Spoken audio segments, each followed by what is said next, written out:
C S K ನನ್ನ ಕೈಯಲ್ಲಿರೋ match ಸೋತ್ರಲ್ಲ ಗುರು. ಅಲ್ಲ, ಋತುರಾಜ್ ಗಾಯಕ್ವಾಡ್ ಏನ್ ಟೆಸ್ಟ್ ಮ್ಯಾಚ್ ಆಡ್ತಾವ್ರ ಇಲ್ಲ T20 ಆಡ್ತಾವ್ರ, ಸೀರಿಯಸ್ ಆಗಿ ನನಗಂತೂ ಗೊತ್ತಾಗ್ತಾ ಇಲ್ಲ.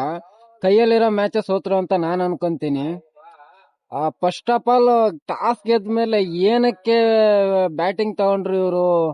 ಅದು ಚೇಸಿಂಗ್ ಅಂತ ಬಂದಾಗ ಚೆನ್ನಾಗಿ ಆಡ್ತಾರೆ, ಸ್ಕೋರ್ ಮುಂದೆ ಕಾಣಿಸುತ್ತೆ, ಆ ಸ್ಕೋರ್ ನ ಚೇಸ್ ಮಾಡ್ಬೋದಂತ. RCB ಅವರು ಪಂಜಾಬ್ ಮೇಲೆ ಗೆದ್ದು ಇವ್ರಿಗೆ ಒಂದ್ ಚಾನ್ಸ್ ಮಾಡಿಕೊಟ್ಟಿದ್ರು, ಅದನ್ನ ಉಪಯೋಗಿಸ್ಕೊಳ್ಳಿಲ್ಲ CSK ಅವರು. ಏನ್ ಹೇಳ್ತೀರ?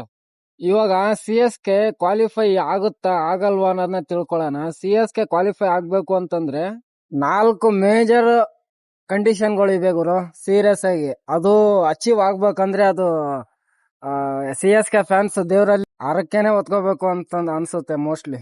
ಮೊದಲದಾಗಿ CSK GT ವಿರುದ್ಧ ಗೆಲ್ಲಬೇಕು ನೆಕ್ಸ್ಟ್ ಮ್ಯಾಚ್ ಅಲ್ಲಿ, ಆಯ್ತಾ? ಇನ್ನೊಂದು ಎರಡನೇದು, ರಾಜಸ್ಥಾನ್ ರಾಯಲ್ಸ್ ತಮ್ಮ 2 ಪಂದ್ಯ ಇದೆ ಗುರು ರಾಜಸ್ಥಾನ್ ರಾಯಲ್ಸ್ಗೆ. 2ರಲ್ಲಿ 2-2 ಸೋಲ್ಬೇಕು ಅವರು. ಅದೇನಾಗುತ್ತೋ ಗೊತ್ತಿಲ್ಲ. ಇನ್ನೊಂದು ಮೂರನೇದು, LSG ಪಂಜಾಬ್ ವಿರುದ್ಧ ಗೆಲ್ಲೇಬೇಕು. 4ನೇದು, KKR DC ವಿರುದ್ಧ ಗೆಲ್ಬೇಕು, ಆದ್ರೆ ಮುಂಬೈ ವಿರುದ್ಧ ಸೋಲ್ಬೇಕು. ಈ ಎಲ್ಲಾ ಕಂಡೀಷನ್ಗಳು ಮ್ಯಾಚ್ ಆದ್ರೆ ಮಾತ್ರ CSK ಪ್ಲೇ ಆಫ್ ಗೆ ಎಂಟ್ರಿ ಆಗ್ಬೋದು. ನೋಡಿ, ಇವಾಗ CSK ಸಿನಾರಿಯೋ ಹೆಂಗಾಗಿದೆ ಅಂದ್ರೆ, ಇವ್ರು ಗೆಲ್ಲದಲ್ದೆ ಅವ್ರು ಗೆಲ್ಬೇಕು, ಇವ್ರು ಸೋಲ್ಬೇಕು ಅಂತ ಲೆಕ್ಕಾಚಾರ ಹಾಕೋದ್ರಲ್ಲೇ ಬ್ಯುಸಿ ಆಗ್ಬಿಟ್ಟಿದ್ದಾರೆ ಅಂತ ಅನ್ನಿಸ್ತಾ ಇದೆ ಇವಾಗ ಈ ಸಿನಾರಿ ಇಲ್ಲಿಂದ ನೋಡ್ತಾ ಇದ್ರೆ.